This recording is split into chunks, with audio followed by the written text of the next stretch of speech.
Action! Yes, Shikoyach. Okay, Baruch Hashem, we're learning the Kavanas about Elul. We're learning the Darkecha and how to understand what is going on this month as we're getting ready for Rosh Hashanah and Yom Kippur. And we've been speaking about God's names.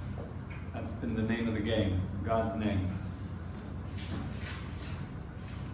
We mentioned that this whole month is the inyan of Anosim B'Yam Derech, that God you put into the sea, a pathway. That this world is a crazy world.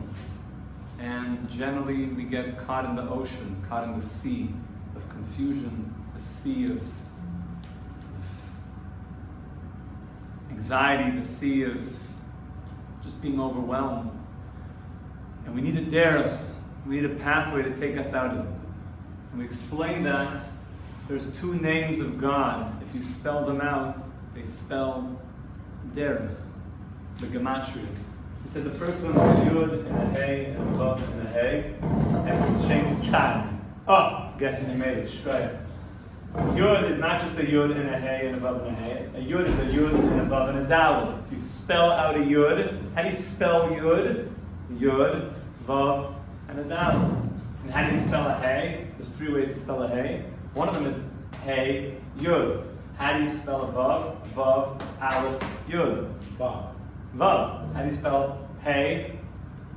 Either hey, hey, aleph, or hey, yud. Could you spell hey with just a hey?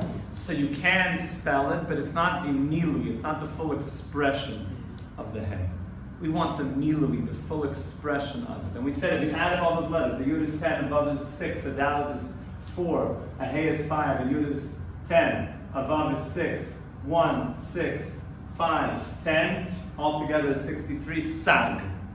Shem sag. Okay? Sag. Like siag. Can I get siag? I don't know if I followed. So 20, 15, 13, 15, 63.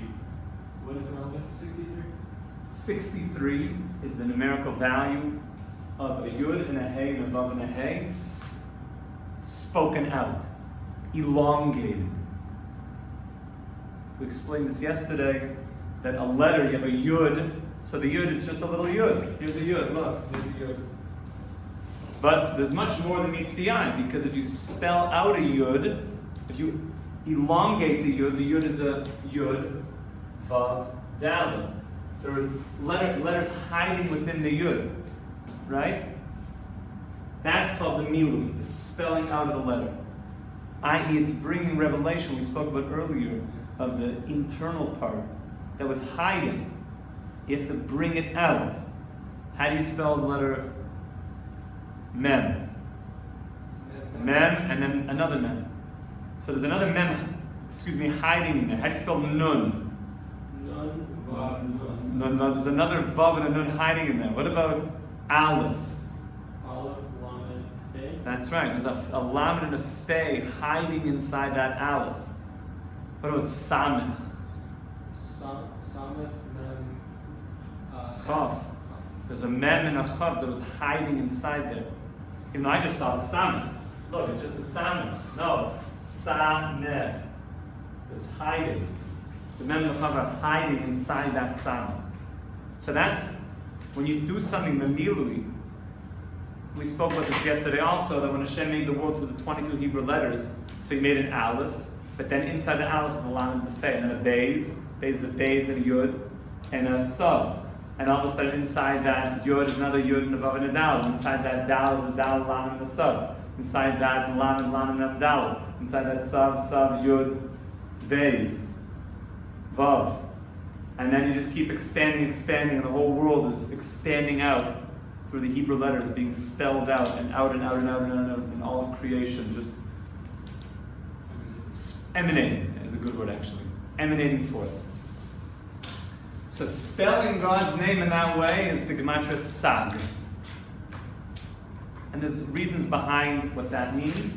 We were just opening up the idea yesterday. Now, we said there's another name of God, Ekye, an aleph and a hey and a yud and a hey. And if you spell it Aleph, it's Aleph Lamed Hey. If you spell it Hey, it's Hey Yud. If you spell it Yud, Yud Vav Daled. Hey, Hey Yud. And you add all those letters up, you get Kasam, 161. And again, it's the same idea of the expanding out of the letters, which means what's the inner part of the letters? What we were talking about before, if you go with somebody on a date, so the external part of the date is how you doing, where are you from, how was the bus ride over here, do you want to get signed a drink, what's your birthday, favorite ice cream flavor, and that's it, very nice. But it's not like you met the full depth of the person yet. The full depth, which is hiding, is the inside part of the letters.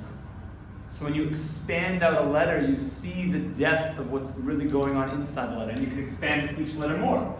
This Vav, I can spell Vav, Aleph, Vav, and I can expand that letter out. And then the Dal, I can spell Dal, Lamed, Sub. And I can keep expanding it out, and I find deeper and deeper. And it was all really in the original Yud. It was all in the Yud. It was hiding inside the Yud. All that depth. The expanding out. That's one of the meditations that you have when you see Hebrew letters.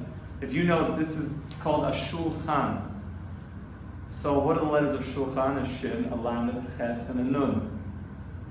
That's what this is. But inside of Shulchan is a Shin. That's the first letter, Shin, a Yud, and a Nun. And then you have a Lamed, Lamed, Mem, Daled. And you have a Ches. And you have a Nun. And then you expand those letters, and expand those letters, and expand those letters. And really what you're doing is you're going into the concept of what a Shulchan is. What does it mean, a table? Hashem made a table. He made a Shulchan in the Beis HaMikdash. The Shulchan, where the Lechem HaPanim would go, where the showbreads would go. What does a Shulchan mean? And you start seeing the world, like we said, like Neo. And Hashem made the world that there would be such a thing called the Matrix to teach us certain concepts that we could relate to. And we have a tradition when a person passes on from this world, and we should all live until 120 years, B'ezrat Hashem, Amen. Amen. He starts seeing the world again through the Hebrew letters. He sees the world. And that's why the Balatanya on his deathbed, famously, when he was speaking to his grandson, and he said to him, he said, so what do you see when you look up at the ceiling? And he said, I see the ceiling beams. And he said, Zaidi, what do you see? And he said, I see the letters Kuf, Vav, Reish, Hey, Kaira, I see beam, I see the word beam, where God is shining those letters in and out of existence as He's creating that beam right now, something from nothing. I see it. I'm going back to the place where creation is happening from. So really, the more time you spend with Hebrew letters, the more you're tuning into real reality. Yeah. So what are we learning from these numbers 63 or 161? So a lot of that we spent the last 2 days doing. We're building from there.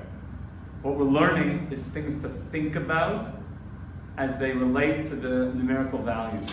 So if I add the numerical value of 63 and the numerical value of 161, I get to a number called 224, which is the gematria derech, a path. The path of a life, specifically in this month, the Arizal taught us, is to go into these two names and to think about them. The first name of Yud Kei Vav Kei is God is existence, the true existence. He is existence, God. And the second name, an Aleph and a Hey, a Yud and a Hey, is the name I will be, which means I yearn to be close to you, God. I'm yearning for that relationship. But then I realize the one that's giving me the yearning in the first place is a Yud and a Hey and a Vav and a Hey. It's you, God. You're the only existence. And then I feel a feeling that I want to be close to that. So I go back into the experience of an Aleph and a Hey and a Yud and a Hey. That's the derech. That's going to be your pathway in this crazy sea of life.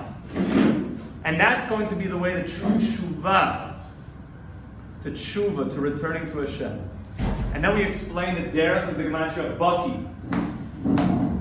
Baki 2 times. The Rav Nachman told us you have to be a Baki b'rotzai, Baki b'shoiv. You have to be an expert in running and an expert in coming back. If you just run your whole life, you get tired and usually do things that are not responsible and maybe will be problematic. If I just run, you never stop, it's not good. Not a good thing. A person could burn out. But if a guy never does anything, he just chills all day, you're not going to do anything, you're not going to get anything done. So you need to be an expert in knowing when to run and knowing when to go back. To run again and come back. So you have to be a Baki. Baki means an expert. A Baki is spelled Bey, is Kuf Yud. What's the Gematria of Baki? A 2 plus 100 plus 10, 112. A Baki in running, and again, Baki, 2, 110, 112 plus 112, 224, Derek. That's the path of life. I need to be a Baki, an expert in running and coming back. And when I can become a Baki, an expert in these areas, I start arousing Hashem's love. And Hashem reaches out his hand for my tshuva. That he opens, so to speak, Kaviyachal, Hashem's arms. Come home, my children. Come home. That's making your way home. And then we explain, and this is now new a little bit, that there's ways that you think about these letters also. One of the greatest things, if someone comes up to you ever, and we welcome all people's opinions, and we're happy to hear what they have to say, but they also have to be willing to defend an opinion. That's part of life, is to defend an opinion. And we all understood that. The world understood that. Since the beginning of creation, if you believe in something, then you have to defend it.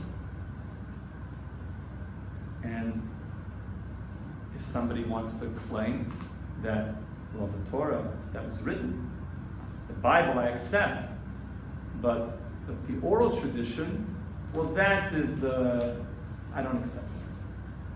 So you can respond to them, and I'm welcome to anybody who wants to have a discussion about this. Anywhere in the world, we can have a nice discussion. The first thing that you say, and usually they'll quote a nice number of verses from the Tanakh, or from the Torah itself, and they start reading to you, and you say to them, who taught you how to read this?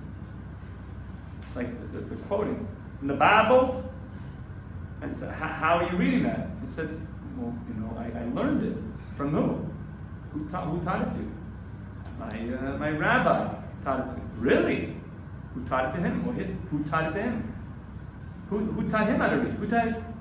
Oh, meaning there was some oral tradition. And furthermore, when you're reading me, Bereshit bara Eloki, the first 3 words of the Torah, well, who said that first word is a beis? The letter's a beis. Maybe it's not a beis. Who told you that's a bet? Maybe that first letter in the Torah is an aleph. It doesn't say anywhere in the Torah what a beis is and what an aleph is. So who told you it's a beis? How do you pronounce it bit? And furthermore, how do you know it's bit? Maybe it's vid. There's no vowelization in the Torah. Maybe it's bu, ru, sha, ti. Maybe it is that. Who says bereshit? Who said so? Maybe it's bu, ru, sha, tu. Who said that it's bereshit? The answer is there's an oral tradition that accompanies the Torah. So not only do we look at these letters, we're going to add vowelization. And without vowelization, the Torah doesn't even move. You can't even read it without vowelization. Does it say anywhere in the Torah, the vowelization? No. Where do we get the vowelization? The oral tradition. The oral tradition. The written Torah and the oral Torah are like lovers. They're bound together. They're deeply bonded forever. They go together. Okay? I'm going to add something to think about as we start thinking about these names. When you think about the name Sag, I want to add a chiruk. What's the sound of chirik? Anybody know? E. E. So I just added how many chiriks? 10. Beautiful. Now, a chirik looks like what letter? It looks like a yud, right? Because it basically is. It's a bunch of little yudin, a little couple of yidalas up there. 10 yidalas is a minion. We just added a minion of yidalas, okay? So add now, what is the gematria of 10 yidin? 100, okay? So now we're going to add 100. 100 from the chiriks. Remember that. Now I want to add another one of the vowels to kasam. I'm going to add a segel to every letter. You might say, why a chirik, not a segel? That's a much more advanced conversation. You have to go to Itchy-Meyer Morgenstern for more elaboration. And there's many other tzaddikim that could teach you these things. We're just simple. Yes, Harav. When you're thinking of the name with the chirik, should you think yud and imagine that, or should you think yi, he,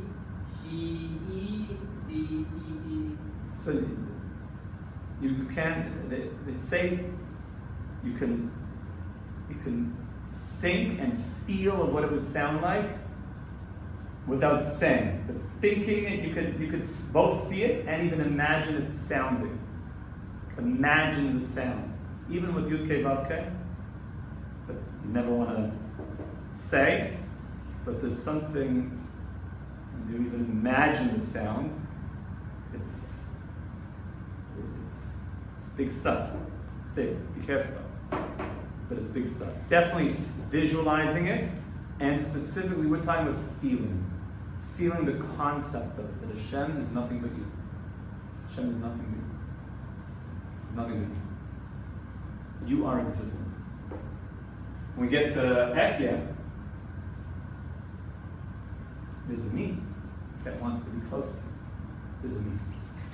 Here we're going to add another vowelization, a segel. What does a segel look like? 3 dots.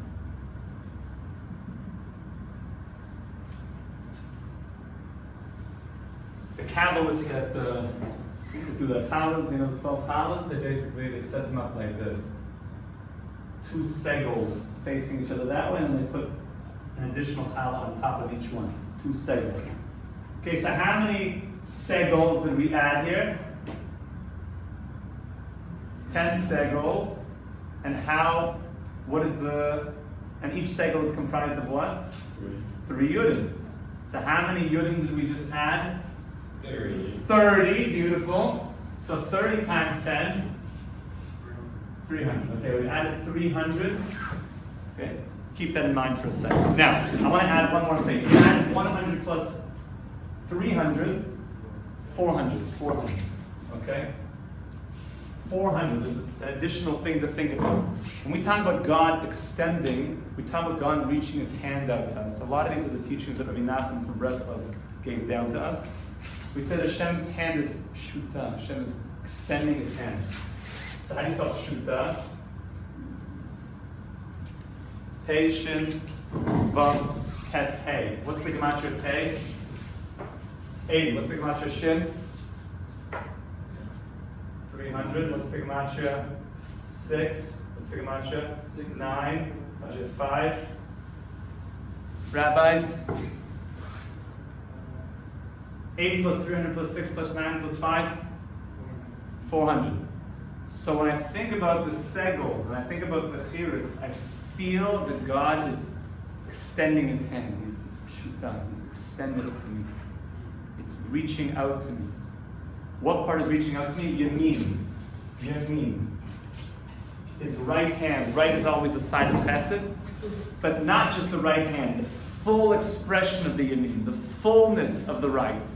Now let's do that. If it's the fullness of the right, so let's spell it out. What's the yud? Yud vav daled. What's the mem? Mem mem. What's the yud? Yud vav daled. What's the nun? Nun vav nun. Okay, work that out. How much is that? Now it's already getting a little bit more. Yud vav daled is always the easy one, right? 11. Yud vav daled, 10, 6, 20. Mem mem, 80. 20. Nuns, 50, 56, 106. What's that? 226, 226. And we know that there's always in Gematria the koila. You add one for the concept itself. Okay? 227. For the idea itself. Go back to Derech. Derech is 224, the path. Take one for each of the letters. 225, 26, 27. 227. The Derech. Which means when I start expanding out that Hashem's Yamin, the fullness of the Yamin, the rightness. The right means kindness. Segel is also kindness. Is fully there, extended for me, and wants me, loves me. And I start walking around with this concept. I'm walking around, oh God, you want me. And Bucky, just to add a little bit more, Bucky, we said is an expert. But Bucky is the same letters as Yabok. You look by Yaakov Avinu when he crossed over the Mavar Yabok. He forgot the Pachim Ketanim, he forgot the small vessels. He was running away from Esav. And he went through the Mavar Yabok. Says Rashi, Shem Nahar, the name of a... We're all going to go to this Yabok. And the Yabok is also names of the way God brings life into the world. How does he bring life into the world? Through three main names. Aleph, Hey, Yud, Nehei. Yud, Kei, Vav, Kei. And then what's the name of God that's used to create this world? The Malchus, the Poyel. Aleph, Dalet, Nun, Yud. Shem Adni. So do that in your head. And Aleph, Hey, Yud, Nehei. Chevra. Okay, it's an Aleph. Without writing it. And a Hey, and a Yud, and a Hey. 21. Okay, and then what's Yud K Vav K? 26. Yeah, that's gotta be on your fingertips. Anytime you see 26, like, oh, your change is 26 shekels. 26 shekels. Thank you. You don't say. There's a certain thing that I get at the Rova market that I know it costs 24 shekels, and I give them a 50, and every time, yeah, thank you. It's like, by the way, this is the way that he starts living his life. Everything reminds you of God. I know when I get that thing, it has to be this very healthy food choice. It's God winking at you. He's saying, I'm with you. I'm with you. So Yud Kei Vav Kei, that should be 26. You get your address. You get room 26. Thank you very much. Okay? 21, 26. And then what's Adnus? Aleph, Dalet, Nun, Yud. Aleph 1, Dalet 4, Nun 50, Yud. Rabbi said 55. I heard 65. So what's that? 21 plus 26 plus 65. Let's go to our mathematicians. Yabok, 112. 112. So when you're going through this Yabok, you're a Bucky. To be a real expert in life, you have to learn the name of Aleph Hey and Yud Nehei, Yud Kei Vav Kei, and then Aleph Dal Nun Yud. Now, by the way, when you go into a mikveh, that's one of the main names to think about. All three. What do I mean by that? Because when you go to the mikveh, you're basically going back into the womb. You're bringing a whole new chef. You're bringing a whole new identity to yourself. You're being born again. This is the real stuff. You picture the top of the mikveh, where the water is. While you're under the water, the top of the mikveh represents the name Aleph and a Hey and a Yud and a Hey. The four sides, when you're in the mikveh, represent a Yud and a Hey and a Vav and a Hey. And the bottom of the mikveh, the ground of the mikveh is Aleph, Dalet, Nun, Yud. That's the Mavar Yabok. You're going through that journey, essentially bringing life force and re-energizing every single part of your being by going to the mikveh. Yes, David? You only think of the top of the mikveh, not like The top is the ekya, the sides of the body of the mikveh is Yud Kei Vav Kei, and the base, the bottom, the karka of the mikveh is Adni. And you should dip like 7 times. Some people dip 613 times, some people, 26 times. You're always going to find that one. All I tell you is on Erev Yom Kippur. And by the way, the halacha is that if even one of your hairs is not in the mikveh, does it count? No, the entire thing is. Because not one of these things like, a little bit, I'm going to try this out. You want to be born again? Full on. It's a full on thing. So everything has to be inside the mikveh. So people, because of that, they do this thing where they go in and they put one finger out.